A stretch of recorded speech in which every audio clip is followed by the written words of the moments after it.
میرا گمان ہے واللہ عالم. میں نے کہا تھا ان باتوں میں اختلاف کی گنجائش ہے، یہ کوئی میں قرآن و حدیث کی روح سے نہیں کہہ رہا، لیکن جو میرا مشاہدہ ہے افغانستان کی تقسیم ہو جائے گی، پختون حصہ جو ہے پاکستان کے ساتھ ملے گا، اور یہ یہاں پر وادی سندھ جس کو اقبال نے کہا ہے کارواں زی وادی دور و دراز آیت کرو، اس یہاں پر خلافت علی منہاج النبوہ کا نظام قائم ہوگا اور یہاں سے فوجیں چلیں گی. نمبر 1. نمبر 2، عرب کے ریگزار میں 15ویں صدی کے مجدد کا ظہور ہوتا ہے. مہدی کو ہم مانتے ہیں مجدد، شیعہ مانتے ہیں 12ویں امام جو چھپے ہوئے، ان کے امام معصوم جو ہے 12، ان میں سے آخری جو ہے وہ چھپے ہوئے ہیں غار میں 1200 برس سے، اور وہ ظاہر ہو گئی. یہ ان کا عقیدہ ہے، ہمارا نہیں. ہم سمجھتے ہیں جیسے ہر صدی میں اللہ مجدد بھیجتا رہا، اسی طریقے سے میرے گمان میں 15ویں صدی کے مجدد جو ہے وہ حضرت مہدی، ان کی حکومت جا کر یہ فوج قائم کرے گی. عربوں میں دم نہیں ہوگا، وہ اپنی عیاشیوں کی وجہ سے بالکل کھوکھلے ہو چکے، دولت کی فراوانی اور عیاشی.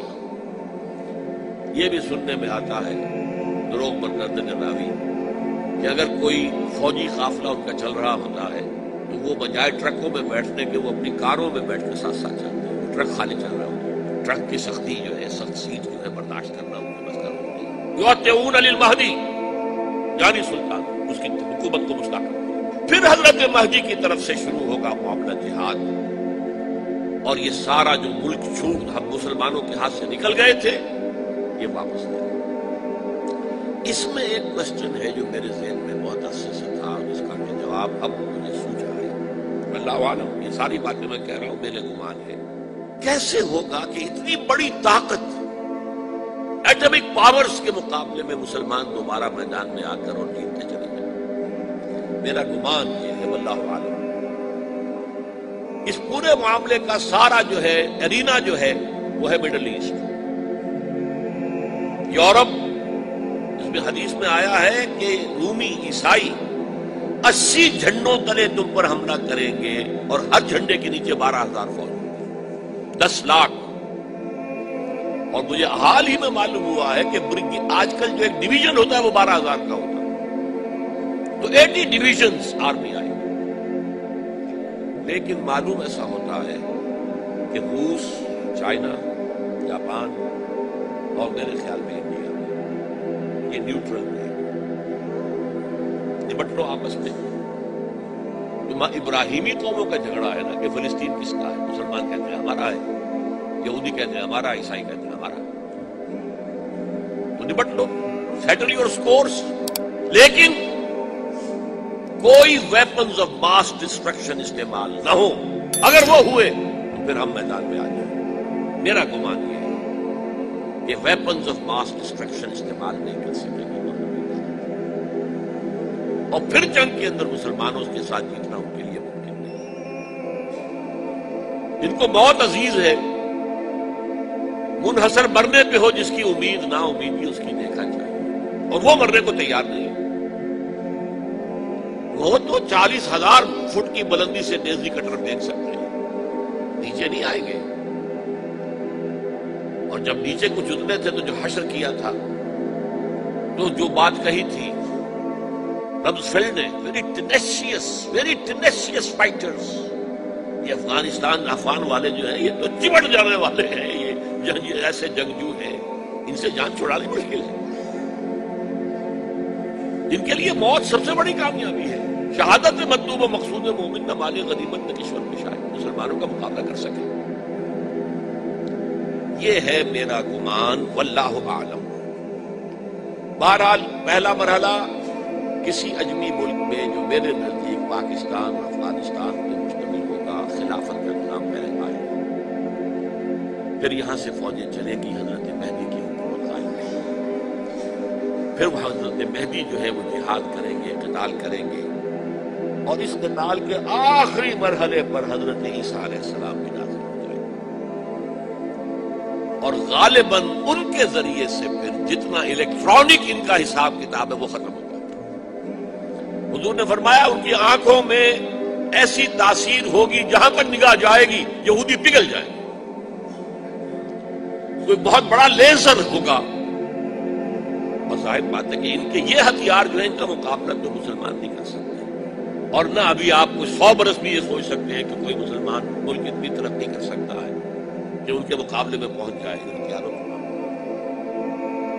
تو یہ اصل میں جو شخص سراپا معجزہ تھا، حضرت عیسیٰ جو ہے سراپا معجزہ، پیدائش معجزہ، آسمان پر اٹھایا جانا معجزہ، خلق حیات، بنایا مٹی کا پرندہ، پھونک ماری اڑنے لگا، احیاء موتا، مردہ کو کہا اٹھو قم باذن اللہ، اٹھ گیا چلنے لگا، مادرزاد اندھے کے آنکھ پر ہاتھ پھیری اور اس کو آنکھیں اللہ نے دے دی، کوڑی کے جسم پر ہاتھ پھیرا اور کوڑ صاحب، اس سے بڑے معجزے تو کسی کو دیے ہی نہیں گئے، سراپا معجزہ۔ وہی آ کر آخری جو بھی ہوگا معاملہ اس کے اندر حضرت عیسیٰ کی معجزاتی شخصیت جو ہے در حقیقت وہ فیصلہ کرے۔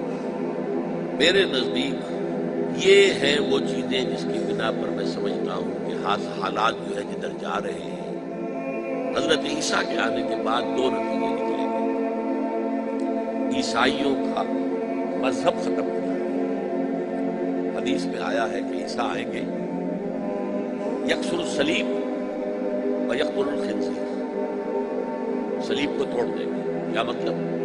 کہاں تم صلیب اٹھائے پھر رہے ہو؟ میں صلیب دیا ہی نہیں گیا، یہ سب تمہارا ایک من گھڑت قصہ ہے، مجھے تو اللہ نے پہلے اٹھا لیا تھا، وما قتلوہ وما صلبوہ، صلیب ہی پر کھڑی ہوئی ہے عیسائیت ساری کی ساری، اور خنزیر کو قتل کر دی۔ خنزیر تم نے کیسے حلال کر لیا اپنے لیے؟ کبھی اسلامی شریعت کے اندر موسیٰ کی شریعت میں حرام تھا، وہی موسیٰ کی شریعت میں تمہیں دے کر گیا تھا۔ Don't think I have come to destroy law, یہ لا تم پر نافذ رہے گا۔ گویا کہ عیسائی مذہب ختم ہو کر اسلام میں منتخب ہو جائے، یہودی ایک ایک ختم کر دیا۔ یہودی کیوں اس انجام کے مستحق ہیں؟ اللہ کا پرانا قاعدہ چلا آ رہا ہے، جس قوم کی طرف کسی رسول کو بھیجا، اگر قوم نے بحیثیت مجموعی رسول کا انکار کیا وہ ہلاک کر دیا۔